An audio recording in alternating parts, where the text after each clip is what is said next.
Good morning. So I am off. I've decided to do the big hike today, which may be stupid, but we'll find out later. That's presently future me's problem.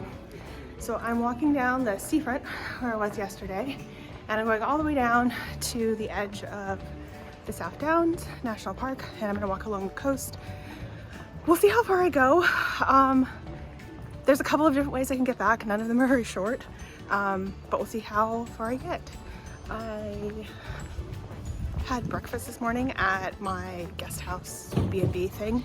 It was quite good actually. I'll see if I can get a picture on a future day, but lots of options. I'm feeling like my accommodations, it's a good deal, which is always good to feel when you're traveling for a month. Yeah, so let's go on an adventure and hopefully survive it. Well, it's not the coast path that I envisioned, but I'm going on a coast path. Talk about your stylish pavilions.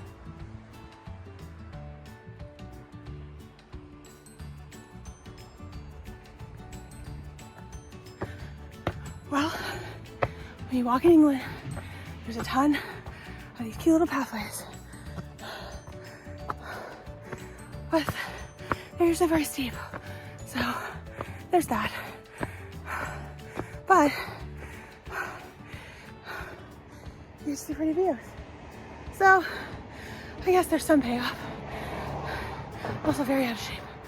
Apparently I will be going over portions of two of the different long walks on this little day trip, and there's the start of it right over there. Just casually starting off with this super intense hill.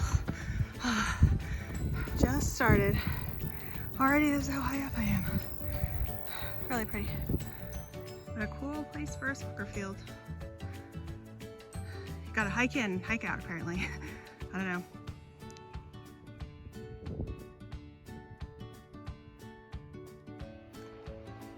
This is called Cow Gap.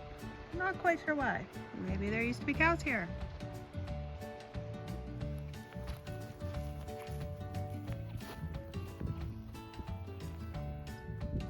I'm climbing a fairly steep hill right now. In the US, there'd probably be switchbacks, but here it's just have a hill to give you some perspective. There we go. That's how slanted I am. So, you know, yeah. And this isn't even the steepest part yet. Just wait. Made it to the next pole. First Coke of the trip, y'all. Not mad about it. I can only drink Coke in certain places because the ones with fructose corn syrup are like way too sweet for me, and England has sugar Coke, so I get it pretty much only when I'm here. So gotta appreciate it while I can. Also, because this gives me a chuckle every single time I read it, Coke here is apparently a sparkling soft drink with plant extracts. What plant extracts, you may ask? That is a great question. Assuming it lives in natural flavorings, but unknown. So that's what it is. Here we are on top of the hill. I climbed all the way from town just for some perspective. My accommodation is like right, wait, where's my finger? Right around there. And then the path starts like down there. You can't see it. And then I walked all the way down along the bottom there, and then climbed to this hill.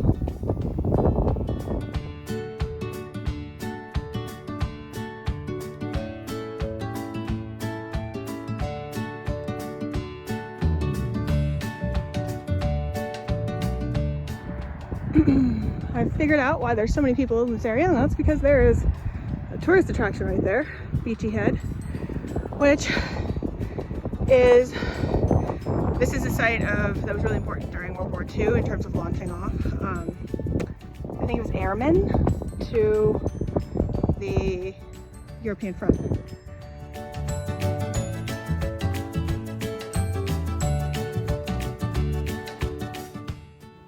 So at Beachy Head, there was actually this little museum about the whole history of the South Downs and in particular the coast, leading all the way up to what it's currently used for as a dark area. So that was really cool.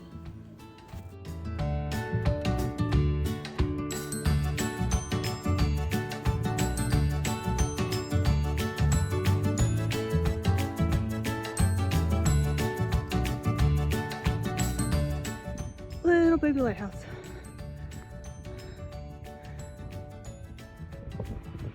Check this out. Pretty sure that's a wind farm. You see those little kind of little sticky things on the horizon? I think those are floating windmills. That's kind of cool. I'm going to that lighthouse next. Then, oops, there we go. Kind of hard to see it, but over those couple of hills in the distance. Well, I made it to the Seven Sisters, which is this bit of the cliffs. It'd be nice to get a little closer to the edge, but as you can see, there's a rope. This is an area where erosion is really common, like these chalk cliffs. They just fall apart really, really easily, so they try to keep people back from the edges so you don't fall, but some people are like, YOLO, you only live once, go for it, be free, take the risk. I'm a rule follower though, so here we are on this side of the little thingy. So I'm just approaching Burling Gap, which seems to be just a few houses and this little like tourist area restaurant. I'm not sure, I'm guessing that's like a little hotel or something. But my plan is to take those staircase down to the beach and eat down there because why not have that as my lunch view? Lunch spot.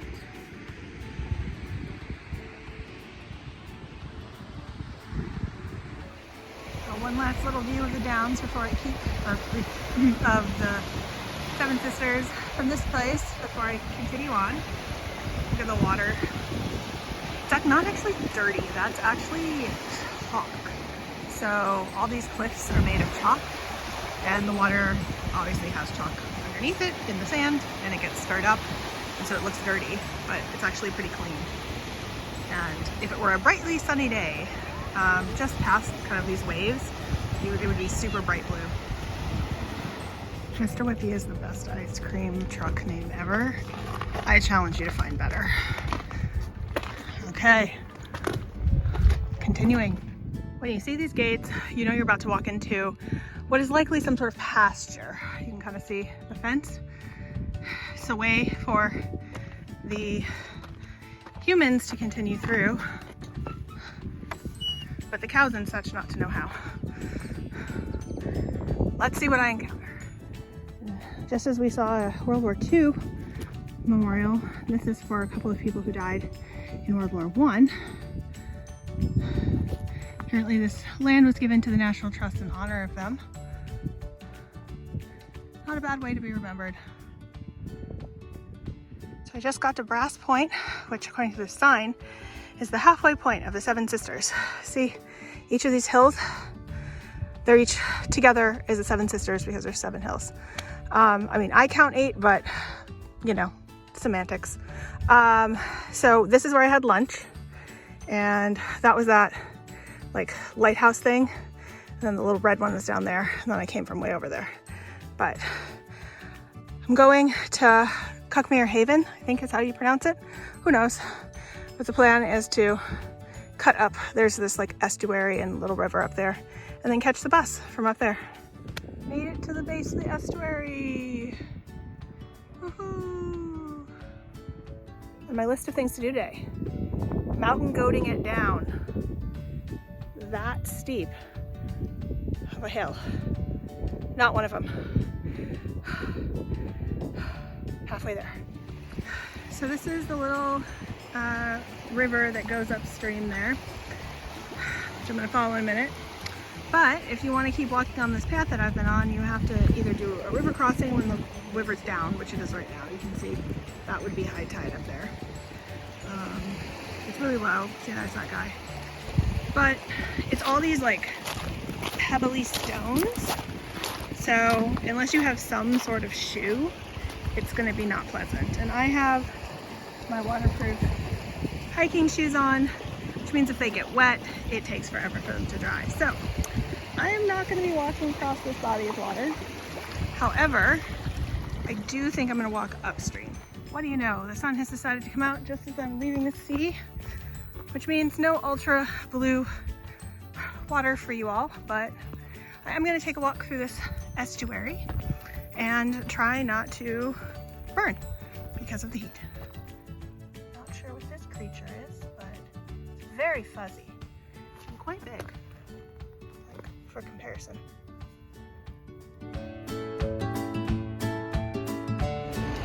So I made it to the end, and I'm just waiting for a bus to take me back to Eastbourne because I'm not walking 10 miles again. Bus stop, and there's a bunch of children. But look, it's a red telephone booth. You actually don't see many of those in England anymore. Most of them have been converted into other things or just been taken out because everybody has cell phones. So it's kind of neat when you see a phone in the red booth that's actually still a phone, which that one is.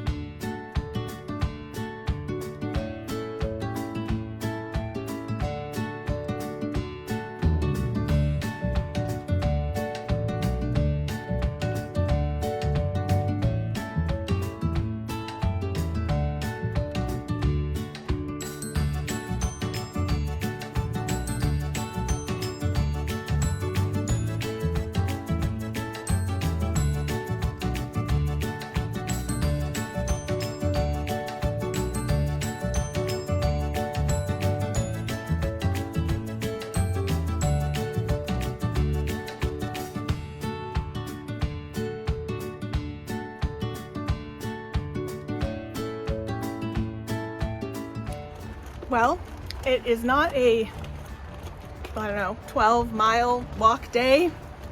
That's my ice cream. This was homemade at this place down here called Thayer's. They make it on the premises. It's like a soft serve situation. And I got it with a flake, which is this little flaky chocolate bar. I'm very happy right now. Very happy. Oh, this is editing Alana from the future.